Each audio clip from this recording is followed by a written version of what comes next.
وعن انس رضي الله تعالى عنه قال حجم ابو طيبة رسول الله صلى الله عليه وسلم فامر له بصاع من تمر وامر اهله ان يخففوا عنه من خراجه متفق عليه. حضرت انس بن مالک رضی اللہ تعالی عنہ یہ ان لوگوں میں سے ہے کہ جنہوں نے اللہ کے نبی صلی اللہ علیہ وسلم کی خدمت کی ہے 10 سال تک۔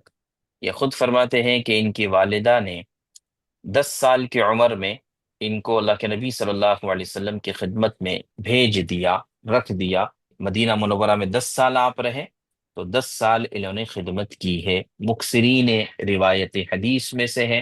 اور اسی طرح اللہ کے نبی صلی اللہ علیہ وسلم کے دعا کی برکت سے ان کی عمر بھی بہت لمبی تھی، ان کی اولاد بھی بہت کثرت سے پیدا ہوئی۔ چنانچہ فرماتے ہیں کہ اولاد سے مراد اولاد اور اولاد در اولاد، یعنی پوتے نواسے وغیرہ اللہ نے بہت دیے۔ خود فرماتے ہیں کہ میں نے اپنے ہاتھوں سے اپنی 100 اولادوں کو دفن کیا ہے۔ تو آپ اندازہ کریں کہ ان کی عمر کیا ہوگی کہ 100 اولاد کو یہ خود دفن کر چکے ہیں۔ اور اسی طرح اللہ کے نبی صلی اللہ علیہ وسلم ہی کی دعا کی برکت سے ان کا باغ تھا، وہ باغ سال میں 2 مرتبہ پھل دیتا تھا۔ تو نام ہے انس بن مالک الانصاری الخزرجی، یہ بنو النجار میں سے تھے، وہی بنو نجار جو اللہ کے نبی صلی اللہ علیہ وسلم کا ننیالی خاندان تھا۔ بچپن ہی میں مسلمان ہو گئے۔ ان کی والدہ تھی ام سلیم رضی اللہ عنہا، وہ بھی اللہ کے نبی صلی اللہ علیہ وسلم کی خدمت میں کثرت سے آیا کرتی تھی، اور یہ تو رہتے ہی تھے۔ اللہ کے نبی صلی اللہ علیہ وسلم نے ان کو دعا دی تھی، اللہم اکثر مالہ وولدہ وبارک لہ فیما اعطیتہ واطل عمرہ واغفر لہ۔ یا اللہ اس کے مال اور اولاد میں کثرت عطا فرما، جو کچھ تو اسے دے دے برکت عطا فرما، اور اس کی عمر کو دراز فرما، ان کی مغفرت فرما۔ اللہ کے نبی صلی اللہ علیہ وسلم کے ساتھ غزوہ بدر کے بعد تمام غزوات میں شریک رہے، فتح مکہ، حنین وغیرہ تمام میں شریک رہے۔ مکثرین روایت حدیث میں سے ہیں، اس وجہ سے 2200 روایات ان سے منقول ہیں۔ ان کی وفات سن ہجری 93 میں بصرہ میں ہوئی ہے، ان کا باغ بھی بصرہ میں تھا۔ تو بصرہ میں سن ہجری 93 میں ان کی وفات ہے، جبکہ ان کی عمر 100 سال ہو چکی تھی۔ اور بصرہ میں سب سے آخری صحابی جن کا انتقال ہوا وہ یہی انس بن مالک ہے۔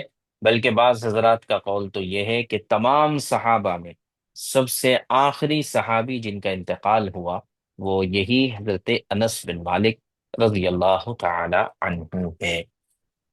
یہ فرماتے ہیں کہ اللہ کے نبی صلی اللہ علیہ وسلم نے ابو طیبہ سے پچھنا لگوایا۔ ابو طیبہ یہ غلام تھے اور پچھنا لگانے کا کام جانتے تھے۔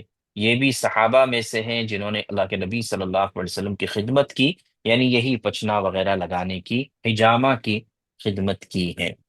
ان کے نام کے بارے میں کوئی صحیح قول، چونکہ غلام تھے تو غلام کا کون سا نام ہوتا ہے؟ کسی نے پوچھا غلام سے کہ آپ کا نام کیا ہے؟ کہا کہ جو آقا رکھے۔ تو لہٰذا یا تو بعضوں نے کہا کہ ان کا نام نافع تھا، کسی نے کہا دینار تھا، کسی نے کہا کہ میسرہ تھا۔ تو بہرحال غلام کا کون سا نام ہوتا ہے؟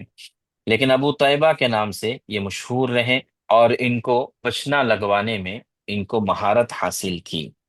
تو ان کے آقاؤں کے ساتھ ان کا معاہدہ ہوا تھا، جسے غلام کے ساتھ معاہدہ کیا جا سکتا ہے کہ تم کو ہم جو ہے آزاد کر دیں گے اگر تم اتنے روپئے کما کر دے دو۔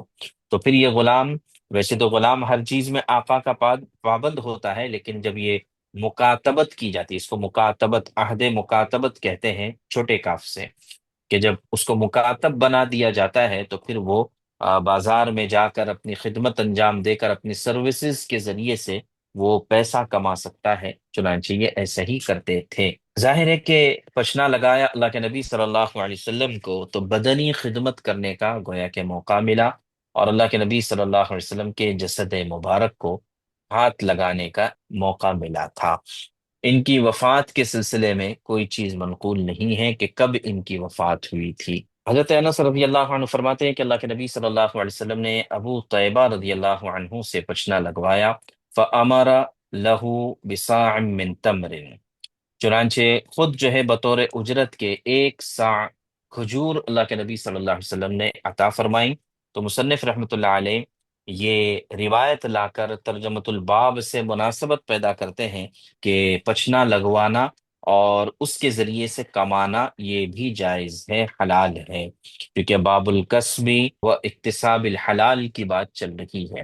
وَأَمَرَ أَهْلَهُ، اور پھر رسول اللہ صلی اللہ علیہ وسلم نے ان کے گھر والوں سے یعنی ان کے آقاؤں سے کہا أَن يُخَفِّفُوا عَنْهُ مِنْ خَرَاجِهِ، کہ ان کے خراج خا کے فتحے کے ساتھ ہے، اس سے مراد ہے ٹیکس، اور مراد اس سے بدل مکاتبت ہے، یعنی وہ جو یہ طے ہوا تھا کہ ان سے اتنا پیسہ لینا ہے، تو اللہ کے نبی صلی اللہ علیہ وسلم نے سفارش کی کہ بھئی ان کا پیسہ تھوڑا سا کم کر دو، کام اچھا کرتے ہیں، یا جو بھی وجہ ہوئی ہوگی تو اس وجہ سے آپ نے ان کی سفارش کر دی۔